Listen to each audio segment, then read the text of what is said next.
welcome everybody. It is Thursday, and everybody, welcome to the Airbnb Brett and Brendon Sports Talk here at SAIT Campus Radio. Brett, how are you doing today, man?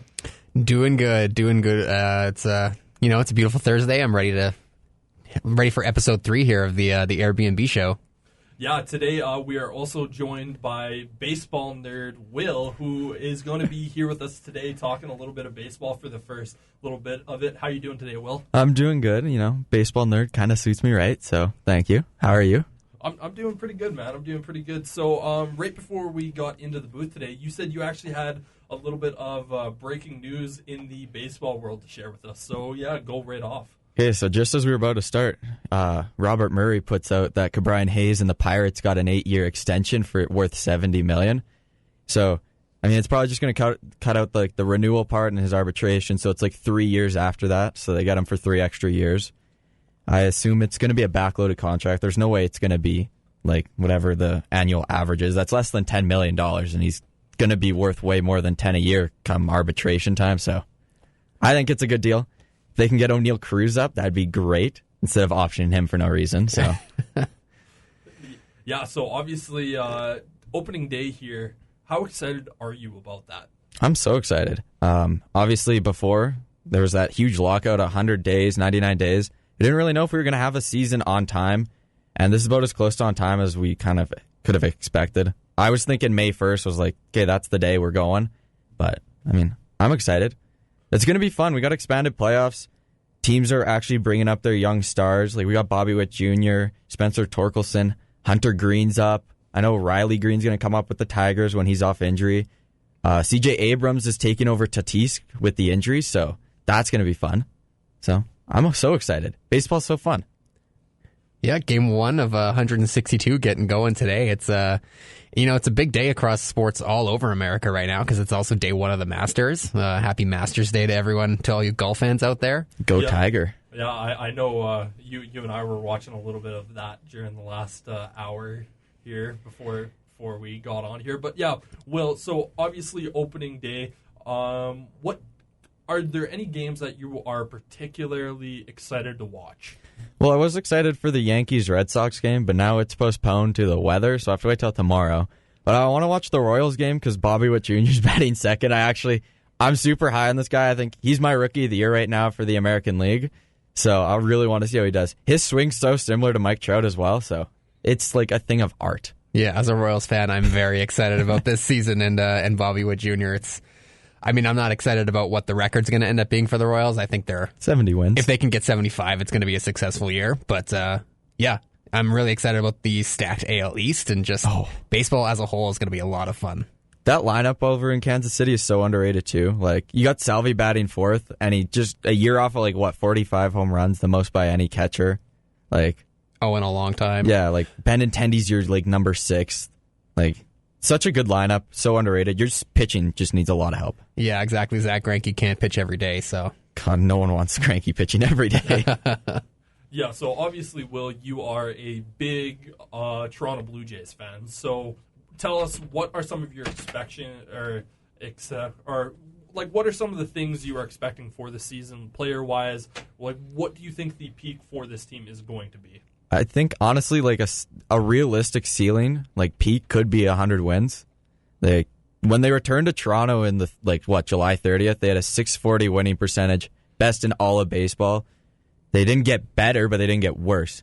Gausman takes Ray's spot, Kikuchi takes Matt's, Chapman takes Simeon, and he's a defensive third baseman, which we didn't have last year. So, yeah, the Jays are definitely going to be a team to watch. 100 wins is not out of the realm of impossible for them. And with Sale being hurt, Red Sox, they can't get stuff up. Judge can't play in Toronto.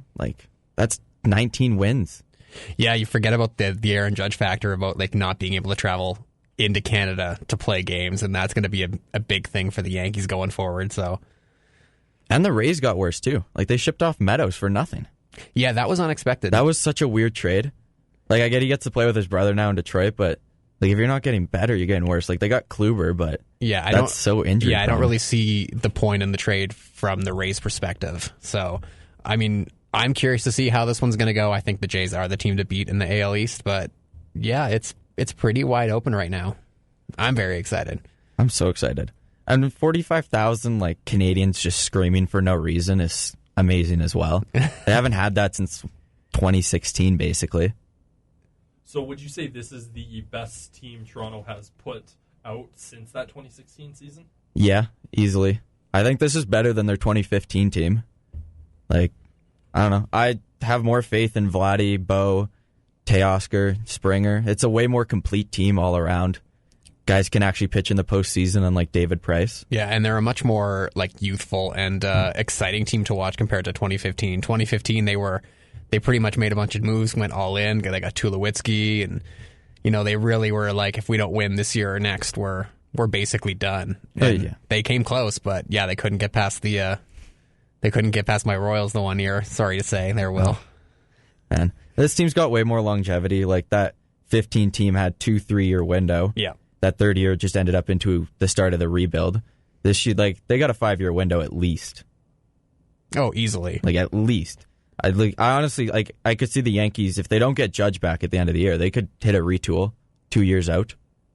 I mean, Judge did kind of, put out the notion that he really wants to win, and he's not 100% sure that the Yankees can offer him a winning team right now. So, I wouldn't be surprised to see him re-sign, but it would also be very interesting to see him at the open market. Oh, no, exactly. And I think this offseason kind of was like that seller point there where, hey, we're going to get Olsen, we're going to get Correa. No, you're not. You didn't get either. If you're to tell a Yankee fan that Gio Urshela, Gary Sanchez, and Carlos Correa were teammates, they'd all freak out. And then when you say they're on the Twins, they would just look at you like you're an idiot. Yeah, and we know a couple of Yankees fans, so I think we know what they might have to say about that. Yeah, they're not happy. They got a good third baseman. I like Donaldson. Isaiah Kiner-Falefa kind of confuses me on why they would get him. Yeah, a little bit. Like, you have the money to go for a Correa or a Story. Like, Story got, 6 years, 140? There's no way they could. Like, that's such an easy, affordable contract for the Yankees. For a the Yankees team, yeah, exactly. But yeah, opening pitch of the season in about an hour and 10 minutes time there is you got the Cubs and the Brewers are going to kick off the season right away. Cubs got a weird rotation. I like Hendricks going first, but then got Steele second, Stroman's third. I got to assume Miley goes fourth. Like, there's no reason he can't go fourth. And after that, who knows what they're doing.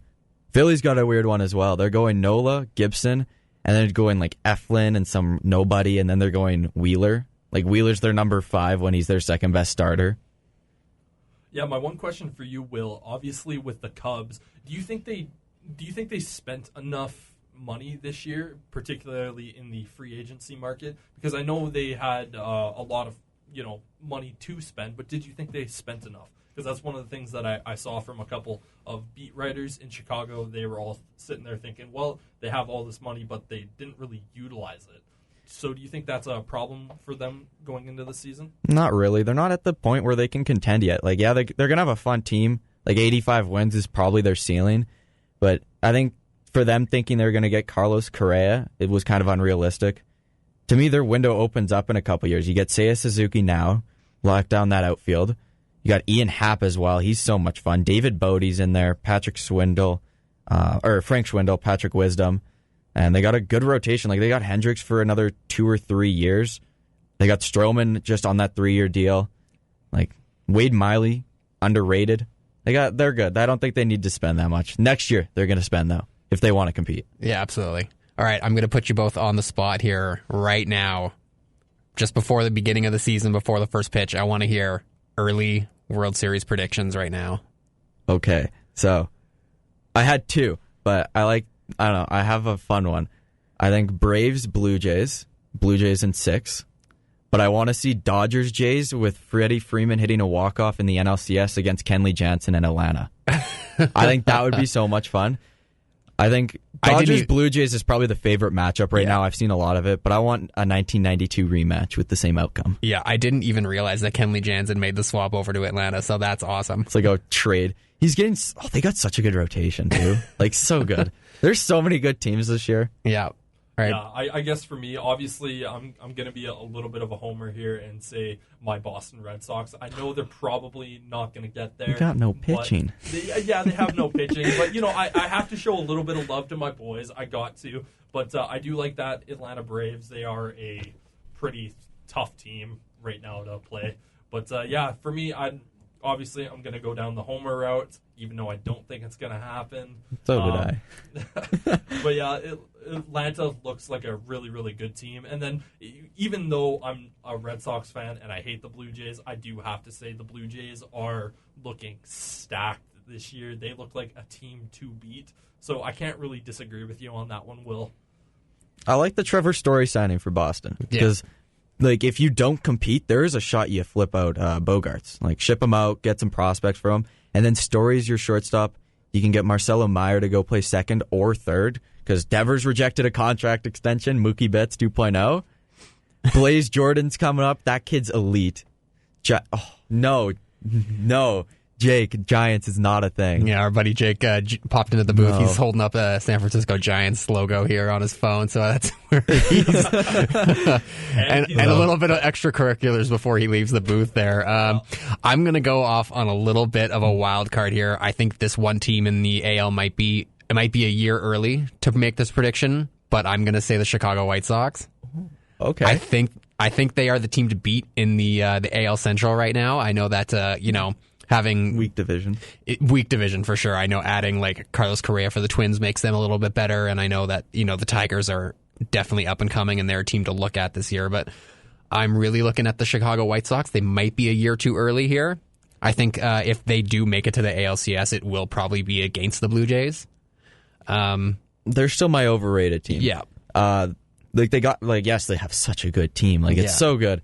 But they play in such a weak division. Look at what they did against the Astros. They did nothing. Yeah. They scored like 3 runs and won 1 game. I think this just having the extra year is going to be big for them.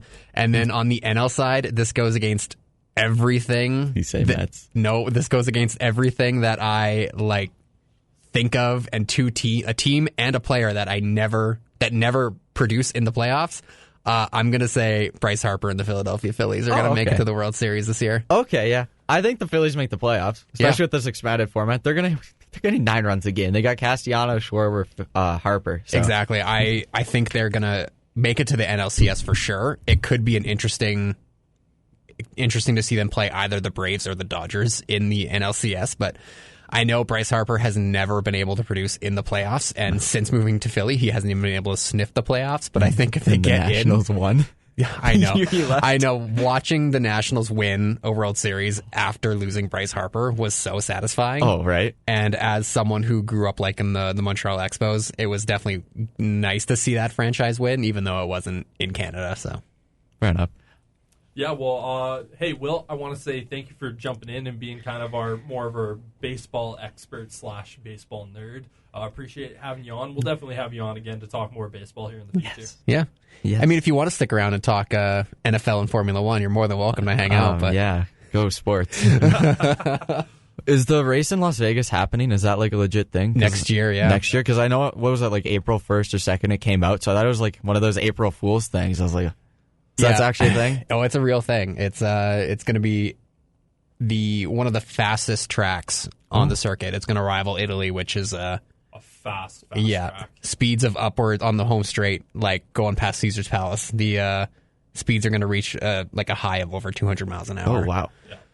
Who's the favorite to win? I don't know. What's the F1 season like? I mean, this year... Is it car brand or is it person? It's a little bit of both. Yeah. We're in Australia this weekend at Albert Park in Melbourne, and that's going to be track.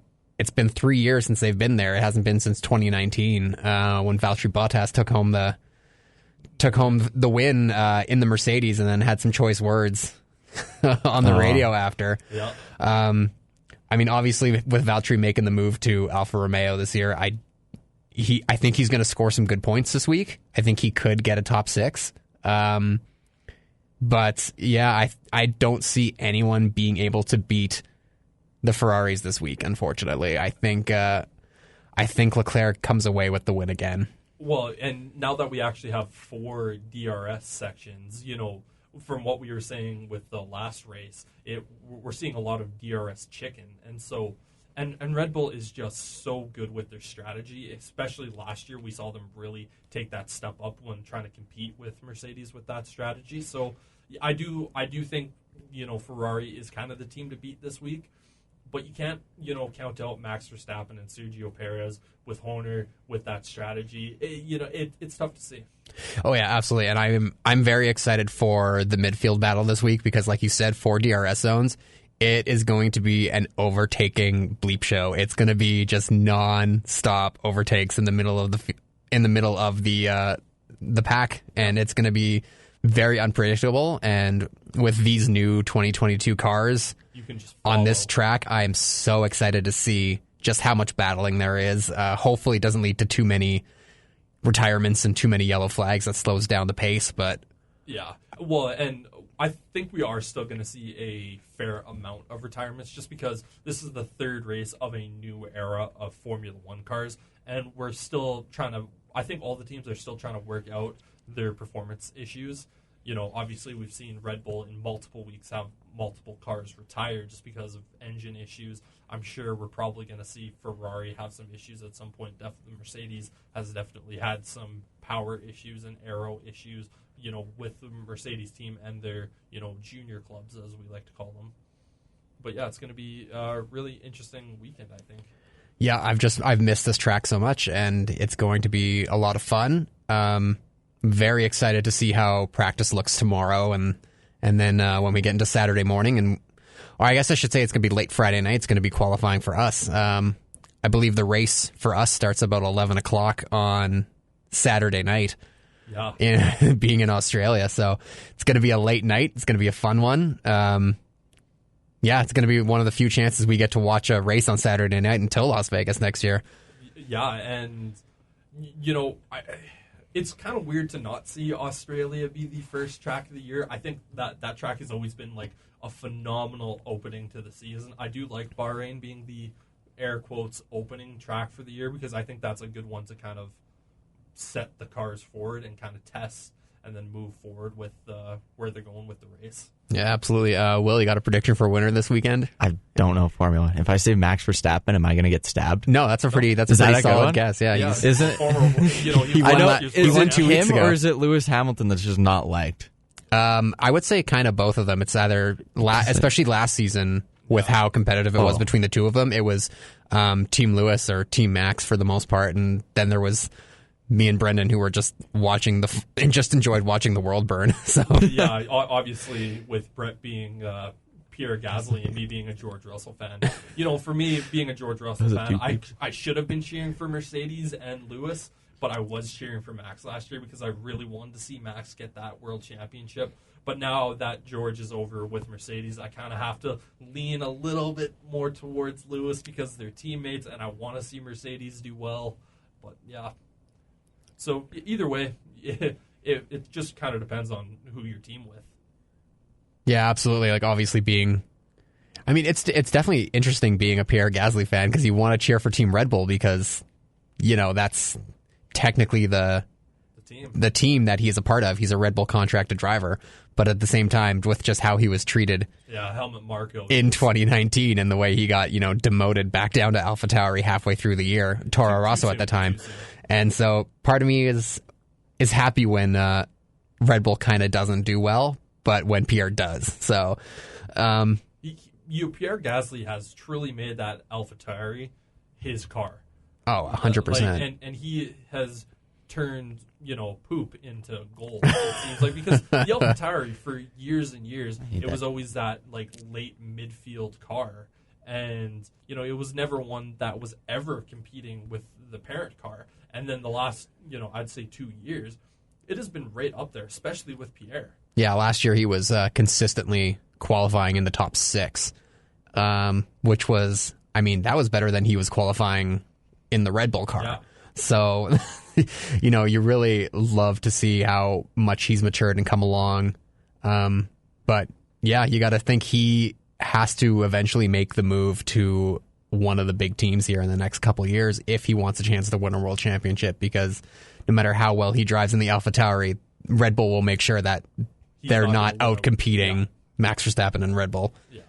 And one of the things that I find interesting is that next year, if Lewis Hamilton does decide to retire at the end of the season, which is a strong possibility, Could we see a Pierre Gasly, George Russell team up? I know you and I would probably have a good chuckle about that, and every weekend it's going, no, my guy deserves the number one spot. No, my guy deserves the number one spot.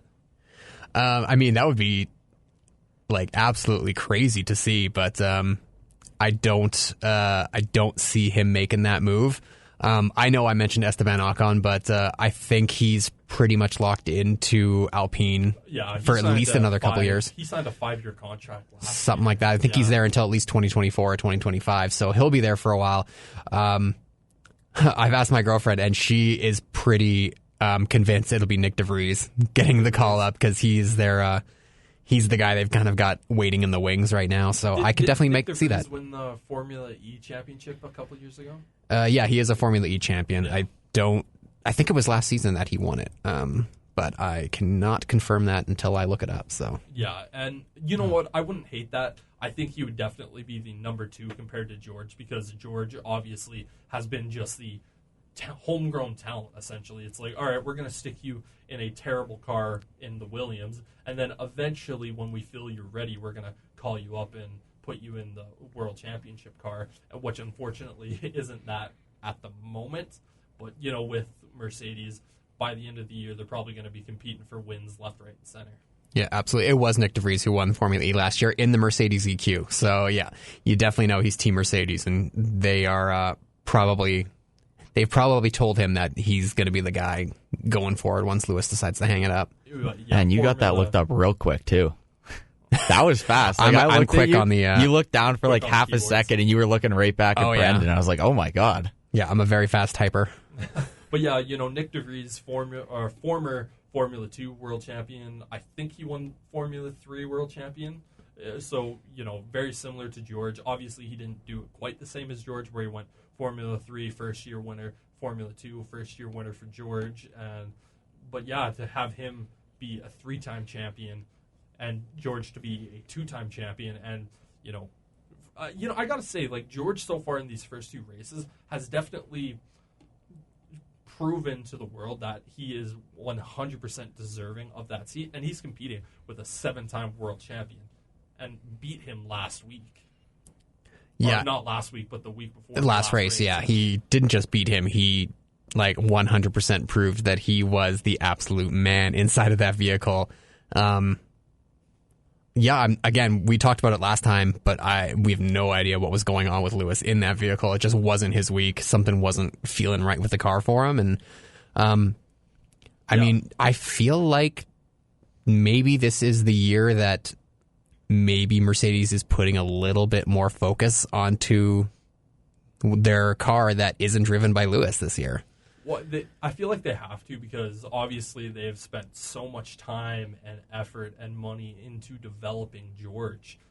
Obviously, he was a phenomenal talent going into F1, but they definitely have to look towards the future and go, okay, well, we have George Russell, who is going to be our bread maker for the next, feels like 10 years, depending on if Mercedes can truly build that car. And I don't think they're going to look at Lewis Hamilton and say, okay, well, realistically, you're going to be here for exactly one more year, maybe another year, but we need to build this car towards our new superstar world championship winning driver in George Russell. So it's going to be really, really interesting to see. But yeah, I'm excited to see Australia. Like what we mentioned, we do have those 4 DRS zones. Lot of overtaking. This is a track that you can overtake in. It's a little tricky at times, but you can definitely do it. But the fact that we have 4 DRS zones, and we also have the opportunity to have the cars just are able to, stay a lot closer together. It's going to be really, really interesting to see. Yeah, absolutely. Super excited. And I'm also excited, a little bit of a plug for myself, but I'm really excited to go see the Formula E race in Vancouver in July. It's gonna be a great time, and cheering for my boy Sam Bird at Jaguar Racing this year. Yeah, that's gonna be a really cool race. Is that a street circuit? Yeah, it is. It's gonna go right around Science World, just right in the Mount Pleasant kind of main street area. So it's gonna be beautiful. Nice. Taking it back to the Australia track, is this more of like a curved one where we're seeing a lot of turns where we can see more takeovers, or is it like a more straightaway type of track? This is a street circuit, so it's has a lot of good straights, or they have a straight that's curved, but that's a big passing zone where you do have DRS, but it is one of those courses where you do have a bunch of really tricky corners. You do have to be really, really precise because it is technically a street circuit.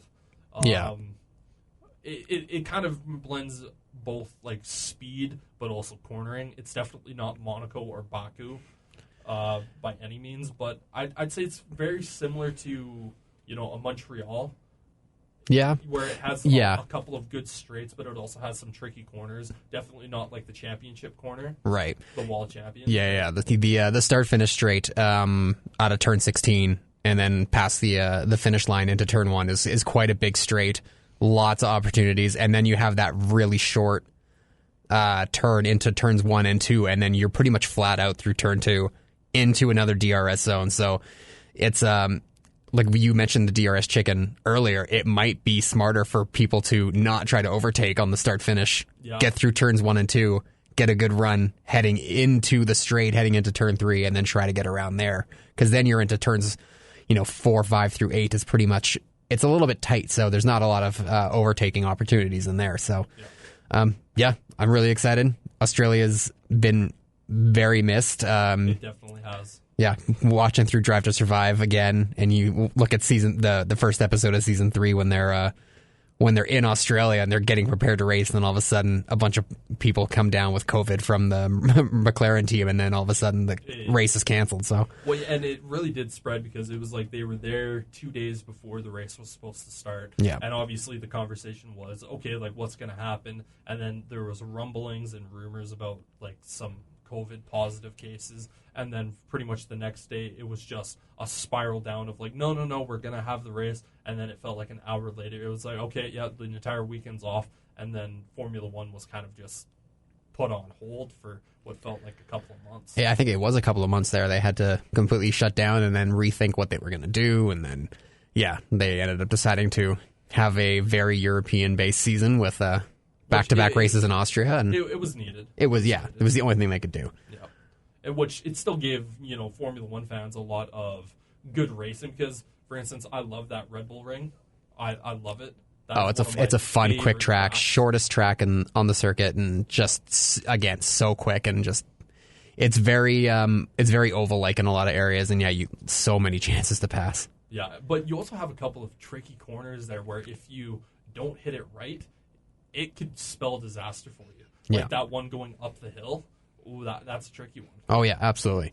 But, for non-F1 fans like Will over there on the other side of the glass, if you want to get into the sport this year, I think this weekend is a good one to really try to dip your toes into F1.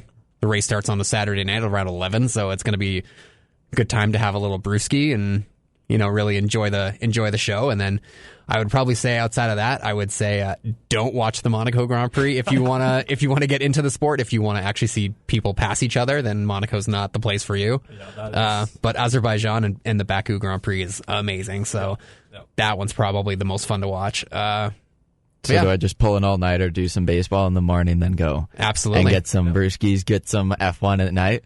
Well, and the beautiful thing is because for Brett and myself, a lot of the times we have to get up at like 5, 6 in the morning to watch both qualifying on Saturday. It's that early? The same thing on Sunday. Yeah, it is. Yeah, it's usually about early. a 2 p.m. start in whatever country they're in. And and it's a lot more overseas than it is in North Europe America? and in the Middle East a lot. So, a lot of times it's starting at 6. And, even before I started coming to SAIT here, I was in Vancouver, and that was another hour away, so I was getting up even earlier. So this 11 p.m. start time is like gold for you. Golden right now. We are and it's on a Saturday night too instead of Sunday morning. The next day, you're not doing anything. You're able to just like sit back, relax.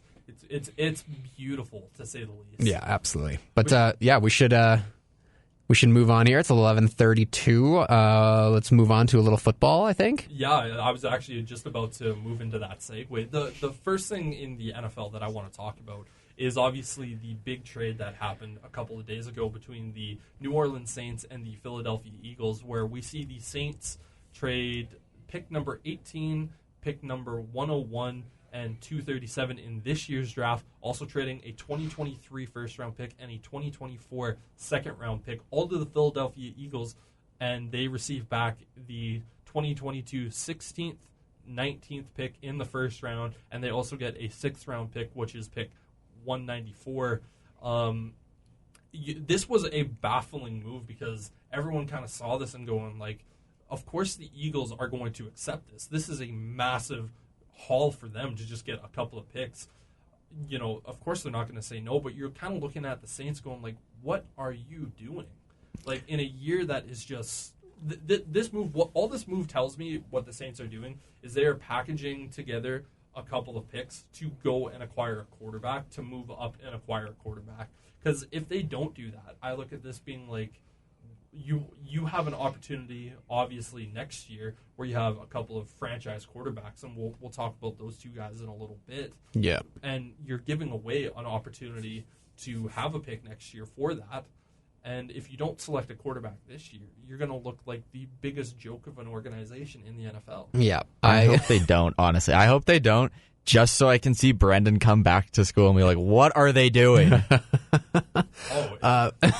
Yeah, like, it's very rare you see Eagles fans laughing at how a trade turned out in their favor. Like, it's not a very common thing that you see. So, I mean, but when you have 3 first-round picks, yeah, why wouldn't you, like, give up one of them to, like, add so many extra picks for your future? Like, how is that anything but a good move for them? Oh, without a doubt. And the fact that they only moved back technically one spot, yeah, you're looking at that going like, yeah, of course.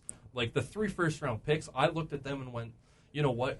Like, they need to go linebacker, D-tackle, and edge rusher. If they went all 3 of those, they were laughing. But, yeah, again, they can still get those, 2 really good really good prospects out of those. And they still have a second round, then they got an extra third now. I mean, there's nothing that says they can't still make all those moves. It just, they might not be necessarily players who are ready to jump into this, into the starting lineup right away. Instead of having a guy locked down for at least potentially 5 years, it's going to be a guaranteed 4, for instance, if you draft a guy in the 3rd round as opposed to the 1st. But yeah, and of course they get a second first round pick in next year's draft, which is insane to think about, because this is the year for the Philadelphia Eagles that they are going to decide on whether or not Jalen Hurts is their true franchise quarterback. Because if Hurts doesn't, take that next step, as a quarterback, they have 2 first-round picks that they can package to move up into that first, second spot. Absolutely. Where you look at a guy like C.J. Stroud,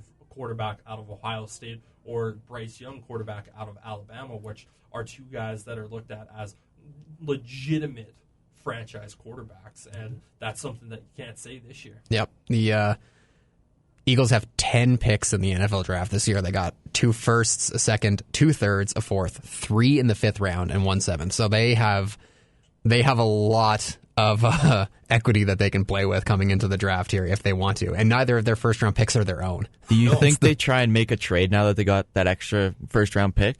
What the Eagles? I don't Do you think so. they try and go? I think they're grab building someone? for their future now. Or is this more of like a future move? I think this is futures. That first round pick that they got next year, that is definitely one of those things of, if Jalen Hurts isn't the answer, they're definitely going to package their own first round pick and that one to move up in the draft for a quarterback.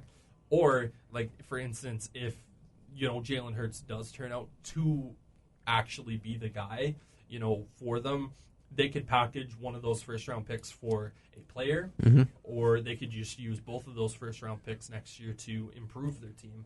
Like, regardless for the Eagles, it is a win-win scenario. Yeah. I'm actually kind of surprised that there are no teams that are really making a push in the NFC to try and trade away some draft picks to make a run, because outside of the Rams and, I mean, maybe the Bucks, there aren't really any good teams in the NFC this year, I don't think. Joey Burrow. He's AFC. Yeah, he's AFC, but like, still. Yeah. I mean, you're looking at, who else are you looking at? You're looking at the Cowboys, who have no receiving core at the moment. Well, they have significantly got worse because they lost a starting tackle who is phenomenal. Yeah. They obviously got rid of Amari Cooper, and obviously they still have CeeDee Lamb, who is a phenomenal talent. Yeah. But yeah, you just kind of look at it and go, the Eagles, or not the Eagles, excuse me, the Cowboys, they've definitely gotten worse over this offseason. It's not even a question. Yeah. And then Are you've you got... not threatened by the Seahawks? Oh, yeah. I can't wait until DK Metcalf also is on the move, and then all of a sudden they have nothing left. Can't wait till we field the CFL team in the NFL. Yeah, right. It is absolutely unbelievable that there are... I mean, the NFC West used to be like the division in the NFL. And now the Seahawks are not what they used to be. The Cardinals, Don't remind me, with Cliff Kingsbury, are proving that they still can't be a second half of the season team. Yep. Then you've got the Rams, who are laughing right now. And then you've got the 49ers, who just nobody's talking about. And they could do anything from win 6 games to win 12 games this year. Like, they feel more like a regular season team than a postseason team. I mean, they do right now. I mean, I don't know about... I'm still not sure about Jimmy Garoppolo. I have no idea what to think for him this year. Weren't they supposed to trade him? I mean, that was the talks. It's just that there's just no openings. And, you know, when I look at Jimmy Garoppolo, this is a stat that I actually heard initially when a lot of people were talking about the potential trade for Jimmy Garoppolo, is that the 49ers, with Jimmy Garoppolo as a starting quarterback, were something like 33-7 with a record, but without Jimmy Garoppolo, they were like 3-20. So it'll be interesting to see. Obviously, with all those quarterbacks, when Jimmy Garoppolo was either hurt or just couldn't play, these were guys that were pretty much practice squad worthy quarterbacks. And, bring in Colin Kaepernick? No, Colin Kaepernick was after. Way before. Yeah, but we can bring him back. Emergency backup for then, Jimmy G when he gets hurt again. Oh, I mean, like, the thing about the Niners and Trey Lance is they're just... I mean, they're claiming he's not quite ready to step in, and we know I mentioned this last week with Carson Wentz and the North Dakota State factor is, you know, Trey Lance was a quarterback on a dominant Division II school who was the big fish playing in a small pond, and I am not 100% sold on Trey Lance that he can step into an NFL caliber like offense and compete against, you know, these top defenders who didn't play at schools like Montana State and South Dakota State, but, you know, instead, you know, these guys who spent 3 years at Alabama just like tearing it up. The best of the best. And training with the best of the best. That's the big thing, right? Yeah. So I'm not convinced about them. And then, I mean, you look at the NFC North, and the Packers are the Packers. They're always a really strong regular season team, but they've lost their top receiver. Yep. And they've lost... who was it, Za'Darius? They lost him to their rivals, and Minnesota is in a situation where, you know, they stuck with Kirk Cousins, and it felt like a very unhappy couple that just like stayed together for the kids, but even the kids want them to get divorced right now.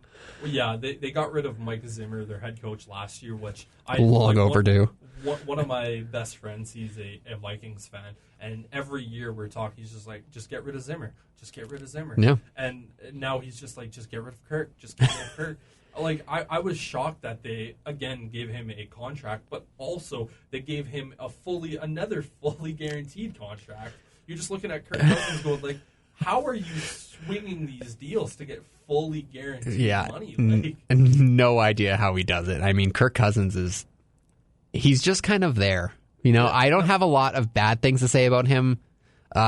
He's very inconsistent, and I think a lot of the issues he had last year came down to Mike Zimmer and just like the coaching schemes and just the way that they were calling plays. And I mean, not everything of that falls on him. No. But you saying Kirk Cousins breakout year?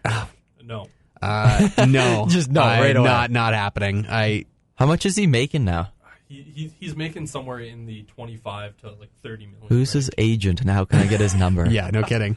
Yeah, with Kirk Cousins, I really did think that the Vikings, they could potentially look at for instance, maybe like a second round type quarterback. Like, if Sam Howell is still around with the Vikings second round pick, I would be looking at that going like, yeah, like get Sam Howell in here, he's not first round potential, but there's talks of him. You know, at the beginning of the college regular season, he was actually my number one pick going into this year, but obviously had a really, really rough year. And, you know, some of it was to blame on him. Some of it was to blame on basically the team losing all of their offensive starters around him. But yeah, I look at that going like, if you can get, Sam Howell in there behind Kirk Cousins for a year, or maybe not even a year, for maybe like 6 to 8 games half the season, and then throw him in there. And it could be a interesting move for the Vikings, obviously getting that new talent moving forward. Yeah. Kirk Cousins, his cap hit to the Vikings in 2023 is going to be $36.25 million. He signed and how much is Rodgers making again? He's going to be making about 50. So Kirk Cousins is making like what? Just under 20 million less than what Aaron Rodgers is making. He signed a $30 million deal for 2023 with a $6.25 million bonus. So that's nuts. I mean, the NFL, man, it's getting ridiculous how much these guys are signing I thought for. some basketball contracts and baseball contracts were rough. I know. Geez. We always talk about how insane baseball contracts are, but I mean, the NFL is they're up there right now.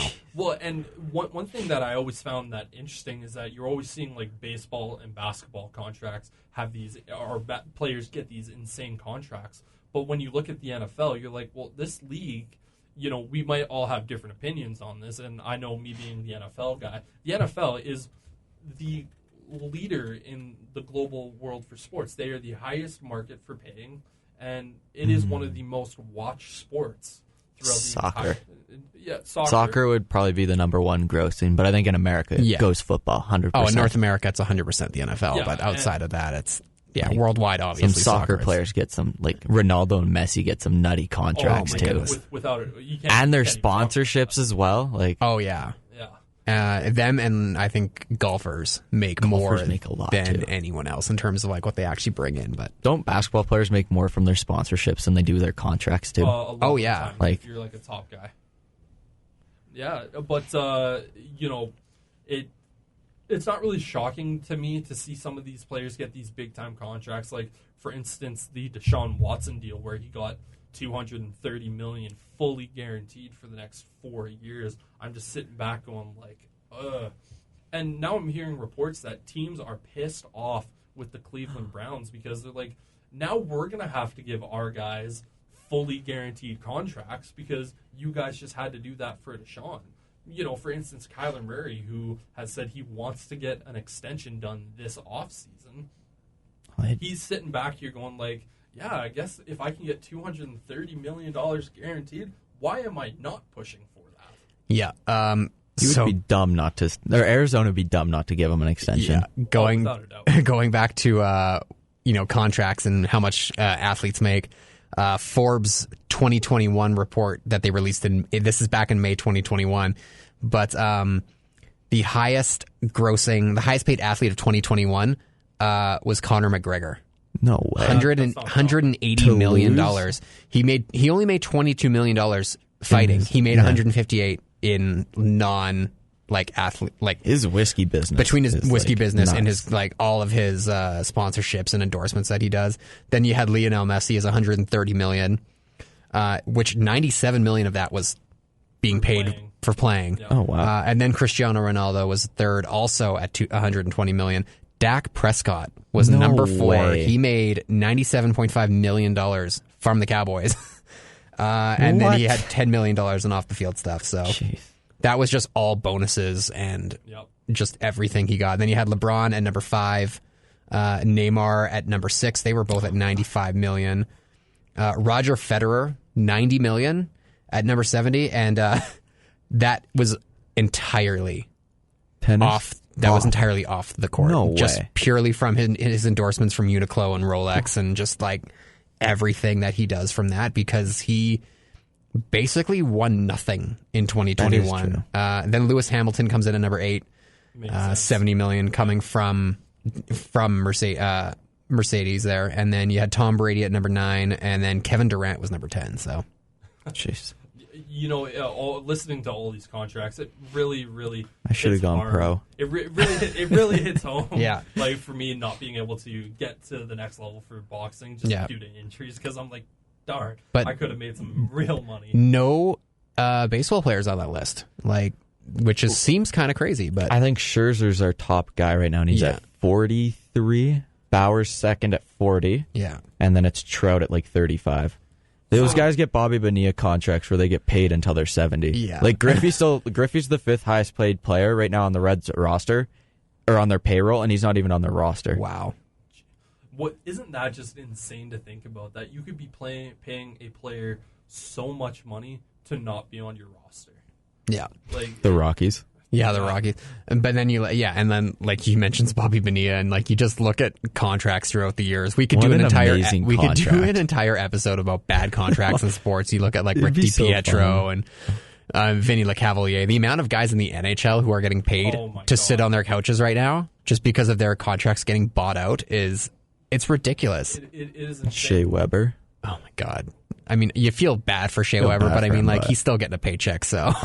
Yeah, still making more than me. He's getting a paycheck. That's very big. And he has definitely- a couple of zeros at the end His of it. paycheck Yeah. has a few more zeros than mine does, so I don't feel bad for him. Shea really. Weber is absolutely at home wiping his tears with $100 bills right now. So He's He's going, upgraded to pray for me, 500 guys, now that he pray. doesn't have to do anything.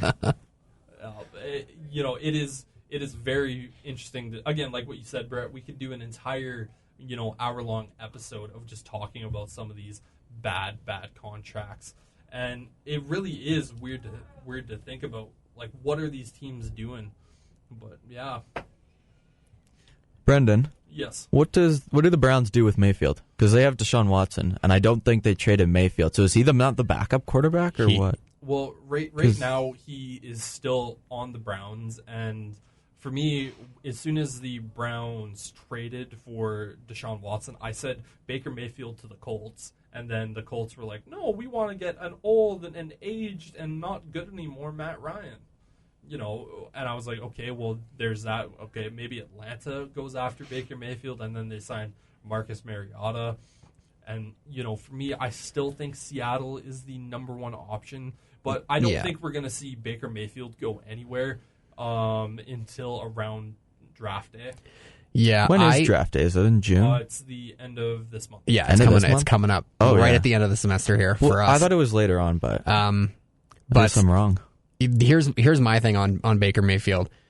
The final decision on how long Deshaun Watson's getting suspended hasn't been dropped, and I don't think Baker moves until they find out how many games they're out without Deshaun. Because if they're like, we can survive having, Joe whoever at quarterback for like 4 games, we'll do it. But if Deshaun's gonna be out for a season, we'll be like, oh, Baker, we love you, buddy. Come on, you're under center still. Just because we, tried to replace you Yeah. and the replacement suspended, we still love you, man. Come play for us, Well, please. and that's just the thing, is that the NFL has not made a comment on what they're going to be doing with Deshaun Watson, and at this point, it kind of sounds like the NFL could just look at Deshaun and go, until you have all of these legal issues solved, we're not going to let you play. Yeah. And then it just makes sense for Baker to play, which for him, you kind of look at that perspective and go, why would I want to, play and give it my all for a team that basically says we don't want you anymore? But at the same point, you look at it for him and go,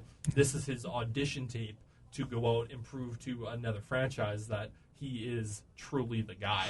And it'd be hilarious to see, for instance, if Watson does not play this year, like they say, until you get your legal issues sorted, you're not allowed to play, and he's suspended for the entire year, and Baker win an MVP. Yeah, I Or know. they win the That Super that Bowl. would be hilarious to me. Leads them to the Super Bowl. Then Right. it's like, now what do we do? I know Deshaun has something like 30 days to like officially come clean about everything that happened, and if he doesn't, I know like he can be in some serious trouble. But he basically has to kind of come clean on whether the allegations about him with these therapists is Oh, that was him. that was Deshaun. Yeah. Okay, because I heard about that. Okay. Yeah. So he doesn't have to like admit that he did necessarily anything wrong. He pretty much has to, I think, come clean that it was consensual is kind of the ruling, since there was no guilty verdict found on him doing anything necessarily Yeah, it's going to be interesting. assaulting anybody, which, I mean, I could go on all day about how much, Deshaun went from like, 0 to 0. yeah, for me especially, because I used to be a Texans guy, and he was like my savior. I loved watching him at Clemson, and him as an athlete, I was so beyond excited for him. And I'm like, he is the future. He's the answer, and he definitely looked like it. Well, and he proved to everyone that he is without a shadow of Yeah. doubt when he is playing a top 5 quarterback in the NFL. Yeah. And, you know, like I said in the first week we were talking here when we were talking about this issue is my biggest question for him is why 22 different masseuses? You know, again, for myself, when I was training, I had one physiotherapist. Yep. I had one chiropractor. I had one doctor. And all those guys are still with me to this day. Yeah. Like, I'm not going to move away from these guys. And, you know, I look at Deshaun Watson. And, again, you know, for a pro athlete, you want to have someone consistent who knows you, knows your body, and knows how to work. And I just look at it and go, why 22? Like, did you not have figured out someone? I mean, the guy clearly has a problem. And, I mean, like, again, I could go on all day about it. But I think that he is a really troubled young person who came into a lot of money in a position of power and just he abused it. And whether or not he didn't necessarily whether or not he actually physically assaulted anyone, like, it's clear that the fact that he has his like presence and his stature like definitely played into it. But yeah, I look back at this and I go, when I first started hearing rumors about this, when it was like 2 or 3, I was like, it's hard for me to believe because Deshaun Watson has always presented himself as this squeaky clean image type guy. You know, he was always amazing with the media. He was also always amazing speaking with fans and all this and that. And then once it started to get into like the 6, 7, 8, 9, all the way up to 22, you're going like, it's really, really hard for me to not think that they're maybe not exactly what they're all saying is 100% true, but at least with, for instance, like once you get to that point, like there is a grain of truth in it without a doubt. Yeah, absolutely. But yeah, just quick update just before we take off for our 12 o'clock class that we actually have to go to now. Yep. Quick update live at the Masters. Early on, we got Joaquin Niemann is in the lead at 3 under. He is actually on the card with Tiger Woods right now. How's Tiger doing?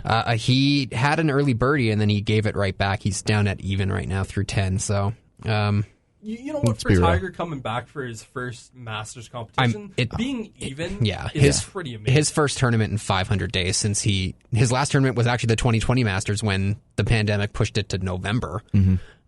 You know, and then he had back surgery and then he got in that car accident. And, you know, there was people who were saying that he was lucky to be alive and like they thought they might have to amputate his legs. You see the images of that crash as well? That was disturbing. Terrifying.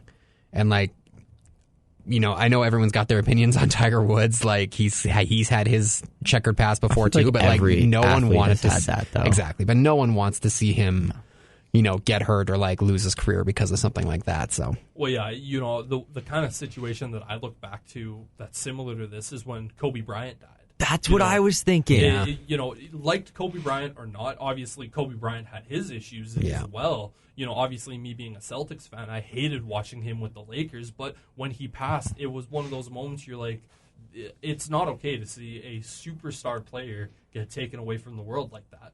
Yeah. Well, Tiger's like the Kobe of golf. If you think absolutely. about it. Like he's the Wayne Gretzky. The world, like when we saw the incident photos, everything was silent. Like you all were in shock. Exactly. Same with Kobe with his helicopter incident. So yeah. But yeah, Masters, I'm looking at Tony Finau as a potential guy to win this one. I think Woods wins. I mean, that would be like the story of all. He would tie Jack Nicklaus for 6 career Masters titles, and that would be the most all time. So this would be, if Tiger wins the Masters, this is a Hollywood script written. Yeah. Like there's going to be conspiracy theories for years talking about this. Is DeChambeau in this tournament? He is, yeah, he sure is. Is he doing anything worth noting? So far, he's +1 through 10, but like it's early the on. First day, yeah. I'd probably pick him. I think for my winner. I don't know. I mean, he's always like a good. He's always high up. Yeah, absolutely. But I mean, like half the field hasn't even teed off yet. There's still like a bunch of guys. Like Colin Morikawa he is the new big thing on the PGA Tour, and he's so much fun. And then John Ram, who is the guy with the best odds, according to bet makers right now, to win it. So I swear Brooks Koepka has been a pretty big guy lately too. Brooks is great. Rory, can we get some Rory magic going on? I'd love to see Rory and Justin Spieth on the final card together. Like Rory and Justin Spieth in like a draw. Yeah, Having to do like what, one of those like extra inning holes. a little playoff. Yeah, That'd be so much. that'd fun. be so much fun. Or Tiger and Phil. That would be. Phil's not playing. Is he not? No, he's not in this one. I thought he was. Yeah, what? he's still out. So Well, What's up with gentlemen, him? Is he hurt, as much or is he as I'd just love old? To continue with this, we do gotta cut ourselves off. What? No, this is fun. I would love to do like a 2-hour session. I think that would be awesome, and that's something we're definitely gonna have to look at in the future for sure. yeah, absolutely. But, Will, you want to come back next Thursday? What's up next Thursday? I mean, we're gonna have episode 4 of the Airbnb Yeah, show. but what's going on in sports world? Do we know? I mean, we got a week to figure that out. So. Okay, I mean, yeah, I'm all for it. Okay, cool. We'll see if we can fit you in the schedule. Oh, okay. but yeah, We're here to play big boy card now. Oh, yeah. Well, let me talk to like my schedule real quick to see. Well, let me look at my calendar to make sure I can make it as well. We didn't even decide to do this today until we didn't even figure out what we were talking about all the way up until like maybe 5 minutes before we went on live. Yeah. But yeah, thank you all for listening in. This was the Airbnb Brett and Brendon Sports Show. Want to thank Will for joining us today. We will see you next week. Thank you.